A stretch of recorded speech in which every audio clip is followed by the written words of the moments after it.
I realized, oh man, I actually hate life. And that was the first time I had that realization that there was this deep anger within me that was being brought to the surface. And really, I was the only one that was going to be able to change that.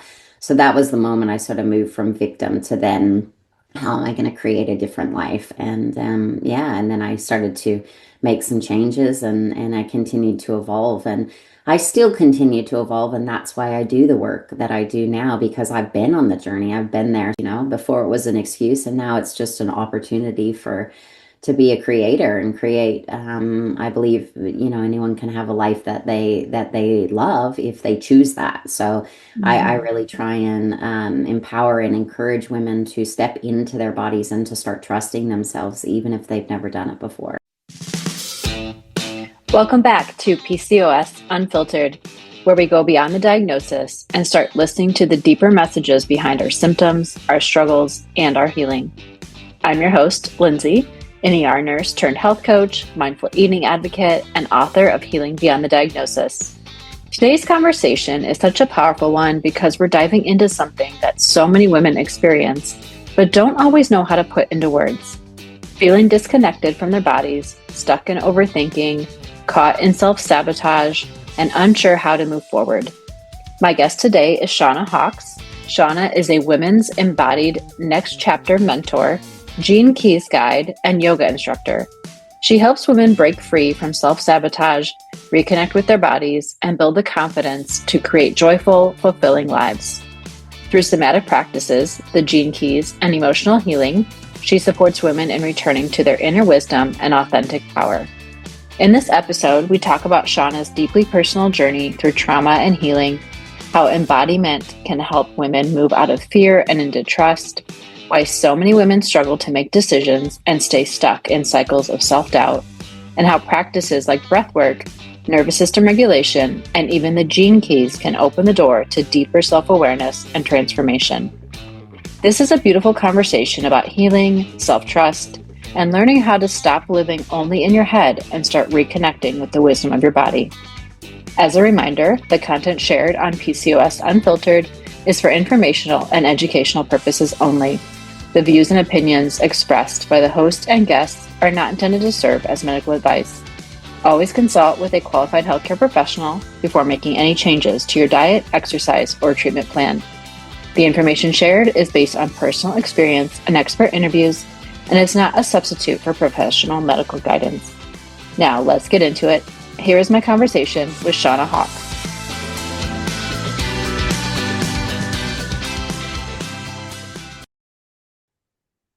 Welcome, welcome to Shauna. Super excited to have you here. I think I'm going to learn some stuff today. So, so let's just kind of get started.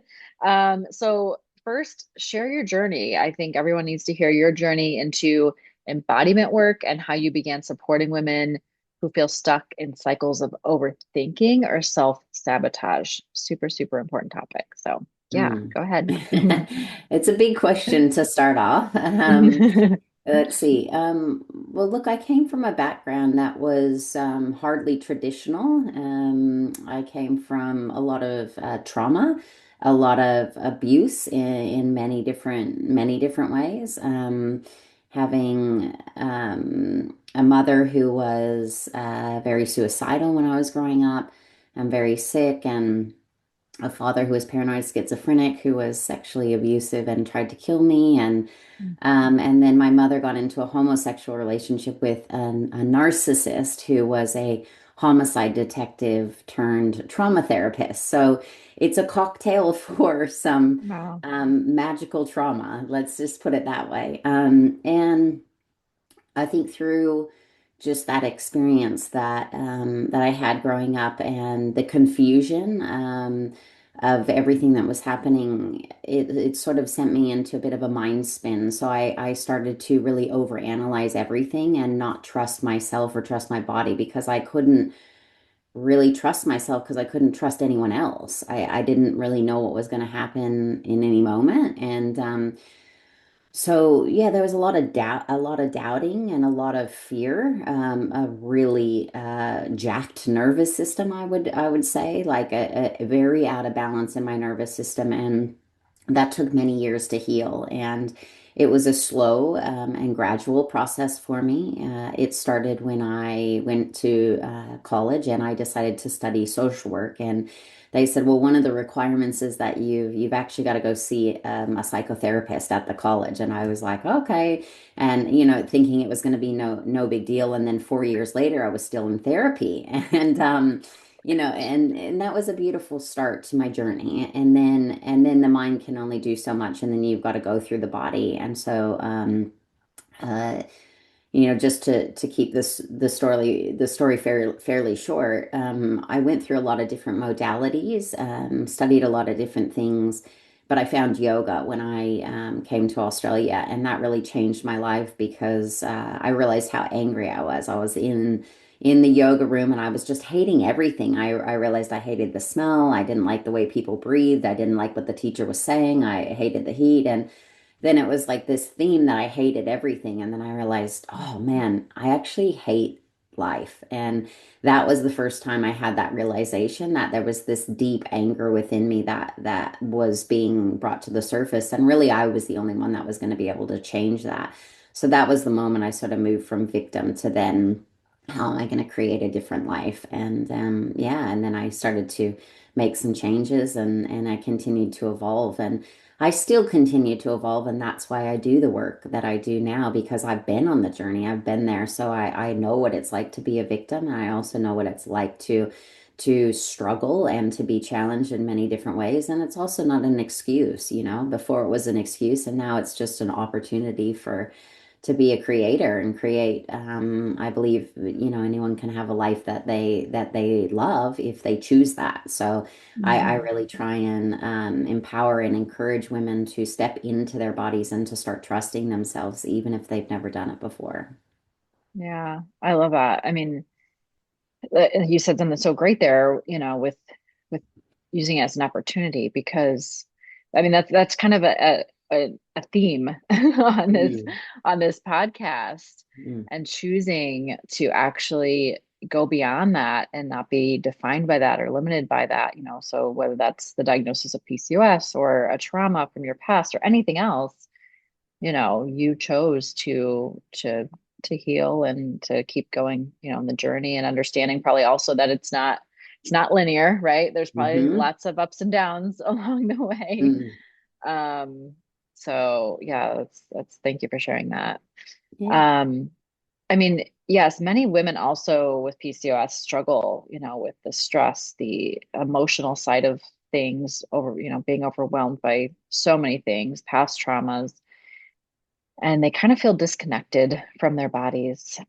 So, how does embodiment and feminine energetics help create emotional and hormonal balance? Mm. Well, when we talk, femininity, it's not just females. It's we all have this part of us that's feminine, and this part of us that's masculine. But I truly, what I've witnessed over and over again, and in my experience in my own life, is that women live in their masculine more than they balance out and live in their feminine. And the feminine is about this softness and this receiving, this surrender to life, this trust in and this orientation in life that everything is happening exactly as it's meant to happen. And there's no pushing needed. There's no forcing needed. You don't have to figure anything out. Actually, you could just sit back and receive life, and life will sort you out, exactly as it wants to and exactly as it's meant to. But if if the nervous system is out of balance, which is usually what you're speaking to, and I would Mm, assume that this is happening a lot for women with this condition, is it's just not a relaxed nervous system. So it's very hard to receive life and to relax into life and to surrender into things if you don't trust life. And so there's this element of noticing the pushing. I mean, because I think everything starts with awareness. Just start to observe yourself and notice, when am I pushing? When am I forcing? When am I not taking deep breaths? And that's a really big thing, is whenever the breath is shallow, the nervous system is out of balance. And so it's like, mhm, just by stopping several times a day and learning how to breathe deeply can be hugely beneficial for noticing This is a way I can slow down. This is a way I can receive. And just encoding that, I trust the process of life. I trust the unfolding as it's happening. And I don't think it's a quick fix, but I think that everything is changed through repetition. And if you commit to this repetition of taking deep breaths and of saying that you trust the process of life or that you can receive, then life will unfold for you. Yeah. Yeah. You speak often about learning to trust your body, like you just said, and your inner wisdom. So, what does that actually look like in practice? And how can Mm. women begin rebuilding that trust? So, what's the action step? What's the kind of the first step in rebuilding that? Make a decision. So a lot of women don't know how to make a decision. They're always second guessing themselves. Just make a decision and then back yourself and stop thinking about whether you made the wrong decision. There is no wrong decision. I don't believe you can make mistakes. I believe life is just happening, and many women specifically go, but what if I choose wrong? And I'm like, but you can't choose wrong. Like you can only choose learning in this life. So, Mm. but the reason why self-sabotage occurs is because no decision gets made. Like it's like there's just this circling. Well, make a decision and go and follow that pathway, and then life will show you whether it's the right pathway or not. It'll go yep or no. So just make a decision. Just just follow the decision, and then when the mind gets quite busy, then you want to use tools to get back into the body, like taking those deep breaths and saying, I trust life, or, I'm confident to make decisions, or I can't make any mistakes, and encoding through repetition again that idea that it's all available and I can relax, but you must make a decision. You must take one step. You can't just sit here with life and go, I mean, I talked about before about femininity and receiving, and I Mm. believe that, but you also make a decision and then you receive what life gives you. So it's like there's two parts of that coin. You're not just sitting back and allowing life to necessarily, like, you're not asking for things and then not actually taking any action. There's an action step and then there's a receiving. So there's the masculine, which does, and then there's the feminine that receives the doing, right? So it's Mm. that balance. Yeah, yeah. I mean, that's so powerful, taking the first step. I mean, it seems to might seem easy, but what do you find might be the hardest part in doing for women to actually, do that, to take that first Mm. step? Like, what is there anything that you find like obstacles that might be blocking them from actually making that decision? The fear of making a mistake. Um, like there's this big, it's often it's unconscious. We're not aware that the reason we're not taking the step is because we're afraid that we're going to make a wrong decision. But as Mm. soon as we can get out of the mindset that there are wrong decisions or that there's a bad or a good, because that's very duality, like, and our world, I feel, functions on that way. It's like right, wrong, good, bad, yes, no. But it's like there's lots of gray and there's lots of in between. And life can't show up for you if you don't, if you're stuck in that, I got to make the right decision or I've made the wrong decision. Just, it's like make the decision and then life will show you, it will open another door, and then you make another decision, or it will close the door, and then you go, yeah, well, I just learned that that wasn't the way that was going to support me. And I'm not even going to say the wrong way because it's not the wrong way. It was a learning opportunity so you could see what you don't want because the soul desires something, and we then take a step towards what the soul is asking, and then we will get the feedback from life. Is this where I continue or do I go another way? So, um, yeah, that's how I feel about that. Yeah. Yeah. Yeah, I know. I mean, that's beautiful. It makes a lot of sense. And I mean, I tell my clients, you have to do something, even Mhm. the smallest little thing. Like, you don't have to tackle everything all at once, just do something. Because when we have that all or nothing mentality, like you said, you're stuck. You're not taking that first step. Nothing changes. Um, so yes, I love how you put that. Mm. You are also a Gene Keys guide, so I'm super excited to hear more about this. So how can the Gene Keys help women better understand their emotional patterns, any triggers and just pathways to healing? Yeah. Oh, I mean, I love the Gene Keys because it's been so transforming. There's been a lot of systems or a lot of modalities that have been transforming, but this one has a special hold on my heart because it's ever evolving, and it's ever evolving because it's you learn through contemplation, not through knowledge. So. Um, many people are used to going and studying something and they learn the knowledge and then they go and do it. And this is a wisdom. And wisdom is so different from knowledge because wisdom is this constant learning and evolving, and it's a deep inner awareness. So I think the first thing was the Gene Keys. I was drawn to it because it's through compassion that you heal. It's not through self-judgment and sabotage. And so it was this very loving and beautiful system. Now, that being said, when I first came across this system, all I looked at was my shadows because that's my tendency, is to go towards what's wrong and how can I fix it versus what's beautiful and how great it is, and I'm constantly aware of that in myself.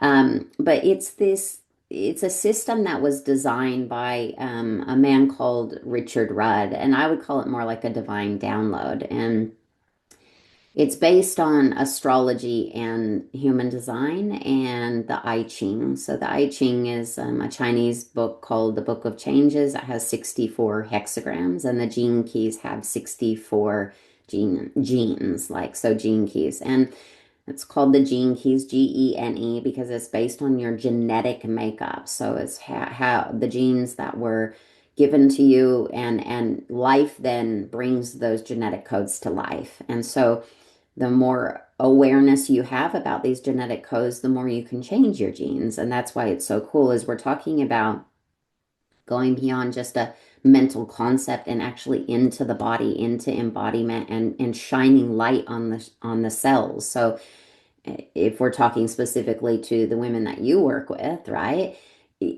Dude, get into this, start looking this stuff up because it has a potential for great change, okay? In a way that you probably won't expect. Now, Richard Rudd studied under Ra, who was the creator of human design, and he sat in his class for years in the back of the classroom, never ever wrote one note down, just absorbed. He just absorbed all the information. He just took it in. And then, and he's still good friends with Ra, or he was always good friends with Ra. And it got to a point where it felt like there was a limitation there was a limitation with human design, which was that there wasn't space for contemplation and this real softness and this heart opening. It was like, this is the way you're designed and this is the way it will be. And he felt like that there was something more beyond that. And so he got this download for these keys. And it's fascinating when you look at your chart. So you can go onto genekeys.com and you can just click on free profile and you can just type in your birth details and you will get a free chart. And the detail that is in there will absolutely transform your life. So just start there. Just go there and start there. And essentially in every key you've got 11 main keys, and in the keys you've got a shadow, a gift, and an acidic state. And the shadow is what happens when you're in fear. So when we go into fear, this is our defense pattern. So whenever we feel threatened, then that is that word. That is the word. So there's 11 of them that we go to. Mhm. So for example, one of mine would be seriousness. Okay. I have a shadow of seriousness. If I feel fear or if I feel threatened, I will get very serious. Okay. So yeah. And the gift is freshness. Like there's this ability that to move from using this gift into this actual gift state. Okay. So we look at the shadows, we start by seeing the shadows, and we notice that this is when we're in fear. And then when we relax the nervous system, right? And this is a big part. Every time I'm serious, I go, oh, Shauna, you're so good at your seriousness. Like you are so good at it. Like you have got this nailed. Like if anyone wanted to know about seriousness, they just come to you. And so I break up the frequency by calling myself out on it in a compassionate way, not in a judge. I'm not like, oh my God, here I go. I'm down the serious track, right?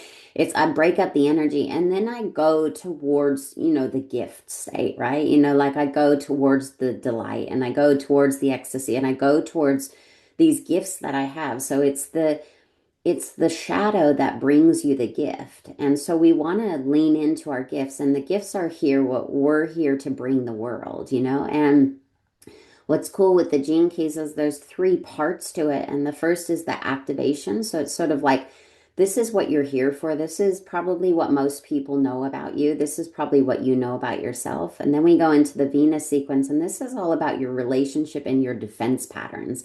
And this is huge when you realize, oh, wow, these are my defense patterns in my closest relationships. And this is how I show up. And these are my gifts.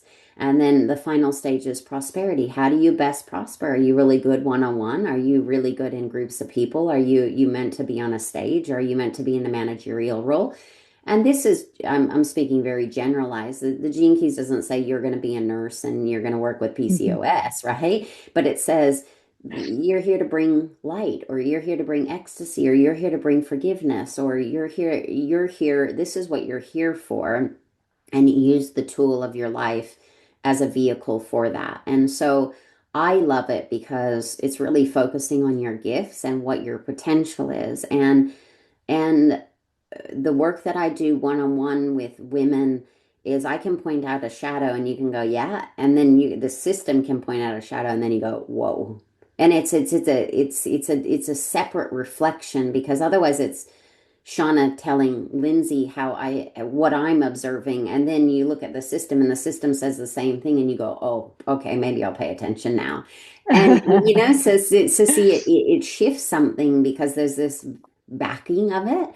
Um, and yeah, that's why I'm passionate about it, because it has this really beautiful power for transformation that can be created in your life. So yeah, now I work with people one-on-one, just going through their gene keys if they want to just look at Mhm. their chart and ask questions and learn more about it. And but I also use it very intimately in my mentorship. So when I start with a woman, we do their gene keys first, because I want them to be aware of their shadow patterns and what their defense patterns are before we even do the work. So when it comes up, I could just call it out and I say, oh, you notice that's coming up right now. So we'll just, and we speak to it like it's like, oh, that's okay. But we're just noticing that that's coming up. And we're also going to go towards the gift instead of staying in the fear.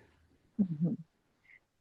Uh, it seems like, so knowing what I know about human design, it almost seems like this might be more of the application Yes. piece to it. Because I've always asked that about human design, is I was like, okay, this is great knowledge. And I feel like, you can apply it to some extent, but it's kind of at the same time, I'm almost like, okay, what do you do with it now? You learn more about yourself, which is great.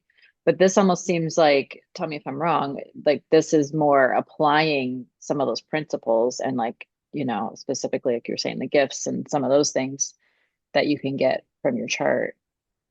Well, you're in constant contemplation. So you're in constant awareness of yourself. So you go, oh, there I am doing that thing. There I am being reactive. So, two of my shadows are reaction and intolerance. Oh, those come out Mm, really quick, like just put me in a heated situation and straight away. And mm, when they come up, it's just like I see them, and then it's just I just breathe, and then I go, and then I'm like I get to remind myself of what are the gifts of those. mhm, What are the gifts of these? And so yes, it's constantly, and the more that you can see these things, the more it can transform your life. But you change through contemplation and compassion. We don't change through knowledge. You can know everything about yourself. It's not going to change your life. It's not. But this is going to change your life if you contemplate it, if you have compassion for yourself, if you regulate your nervous system, yeah, it'll really change your life because you'll be able to see yourself. No, like the things that trigger you, you'll be able to clearly see them and have a word for it.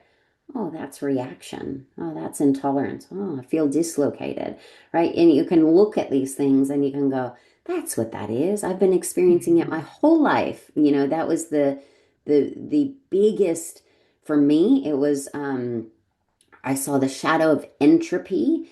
And it goes to the gift of freshness and the civic state of ecstasy. And I was like, and entropy is like this deep, almost like darkness that comes from a lack of creativity. So it's like this desire within us to be creative and to be evolving, and yet there's something that kind of just is like I was like I can't do it. And this is the experience I've had over and over and over in my life. So when I saw that, I was like, oh, yes. Finally, I get why I've been experiencing this for my whole life. It was actually in the design, and then life just brought that to the surface for me. The circumstances in my life brought that up. And so now when I see that, I go, I feel the entropy and I go, something good's coming. Something good's coming. The creativity is coming. You see? So yes, I would say it's very like it's every day if you want it to be. And there'll be Wow. moments where you study it a lot and then you'll go months without looking at anything. And then something will happen and you'll kind of go, ooh, oh yeah, I remember. Yeah, And I would assume, I mean, it would probably help you in other relationships as well, absolutely. right? Yeah. Yeah. Absolutely. Whether that's spouse, children, other family members, friends, whoever, coworkers. Yes, Yeah. and I Yeah. actually have all my kids' charts and my husband's charts, all over my board. And it's a wonderful way to accept and receive them as they are. And so I use this analogy, my husband and I have the same keys in the way that we interact. Okay, so we're both what we call 5 1s, which is a fixer in our mind. We're always trying to create solutions, and in our body, it's a introspective, a deep dive. We love to investigate and learn a lot. And so it's quite easy to have a marriage. We've been together, married for, almost 18 years now, and it's easy because we are always talking in a way that is communicating, let's find a solution. And then in our bodies, we'll both be on the couch, but separate ends studying our own thing, right?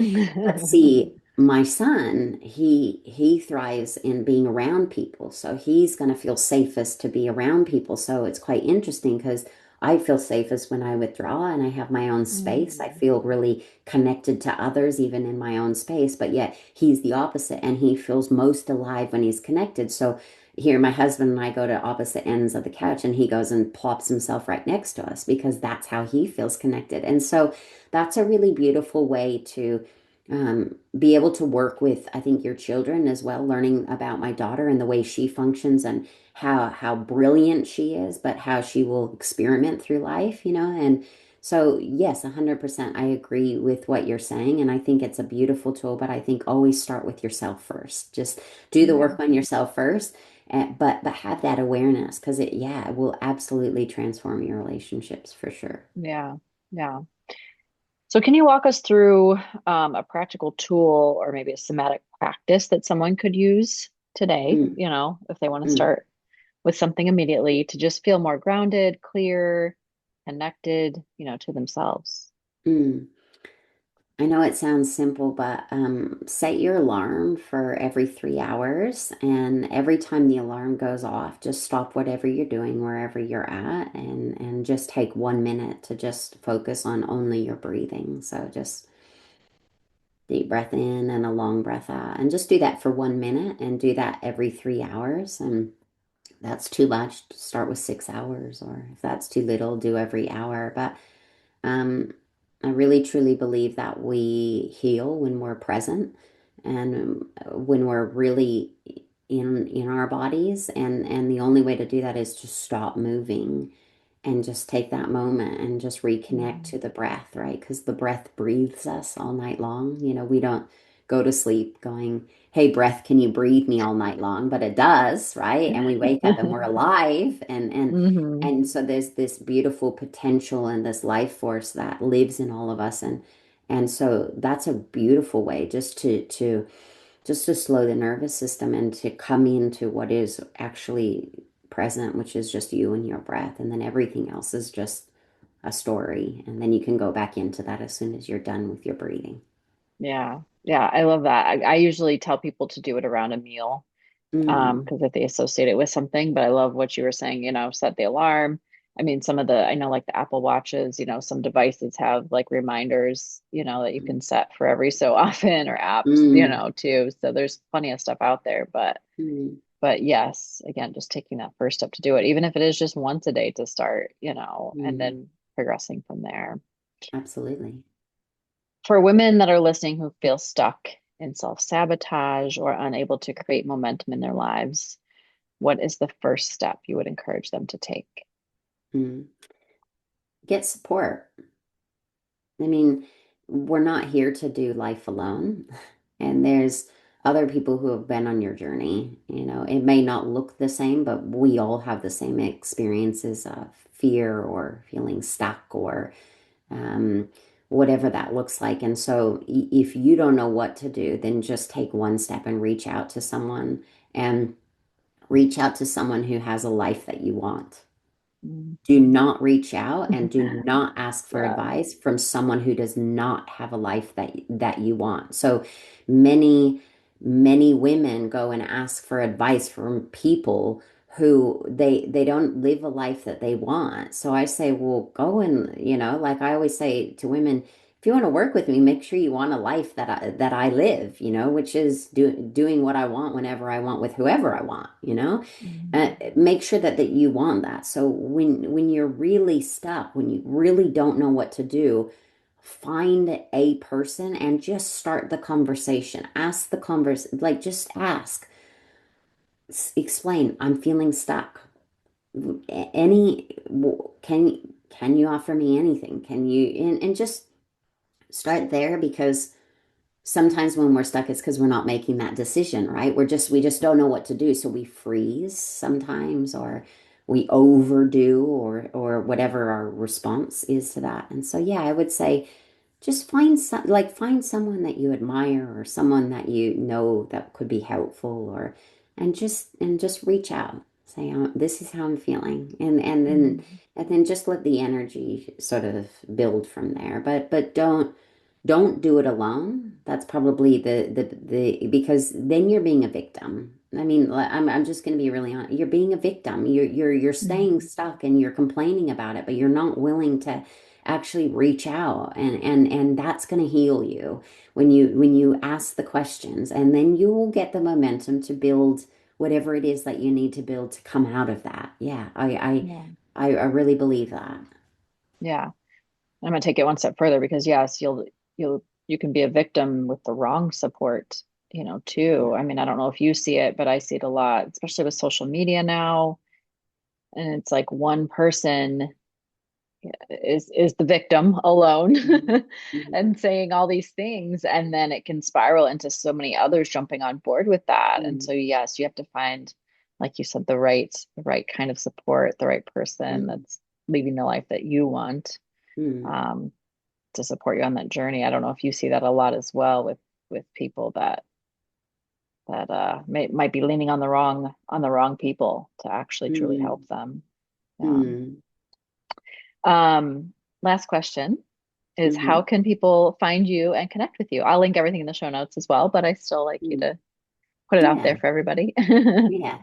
My website's probably the easiest way to get to me. It sort of explains, yeah, what I do with the Gene Keys and yeah, the mentorship that I work and I speak on stages as well and run yoga retreats and things. So it's all available there. Like whatever but yeah, don't like feel free to just reach out and have a conversation if you want to just have a conversation. And I've got a little quiz which is what is your crossroads archetype, and that can be kind of fun to realize a little bit more about yourself. But yeah, that's the easiest way. So shaunahawks.com, and yeah, I'm on social media, not super active, but Shauna Embodiment Mentor on Instagram is probably the easiest way. So yeah.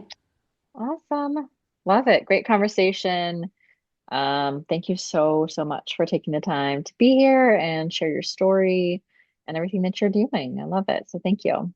Yeah, thanks for having me. Appreciate it. Thank you so much for listening to this episode of PCOS Unfiltered. I hope this conversation with Shauna Hawks encourages you to slow down, reconnect with your body, and remember that healing is not about becoming someone else. It's about returning to yourself. Whether you've been stuck in overthinking, self-sabotage, fear, or simply feeling disconnected from your body, I hope this episode reminded you that trust can be rebuilt one small step at a time. One of the biggest takeaways from this conversation is that healing doesn't always begin with doing more. Sometimes it begins with pausing, breathing, becoming aware, and choosing to listen differently. If this episode resonated with you, I would love for you to share it with a friend, take a screenshot and tag us on social media, or leave a review so more women can find these conversations and start their own healing journey. You can connect with Shauna at shaunahawks.com, and I'll make sure all of her information is linked in the show notes for you. I'm sending you so much love, and I will see you on the next episode of PCOS Unfiltered. Nourish, heal, thrive.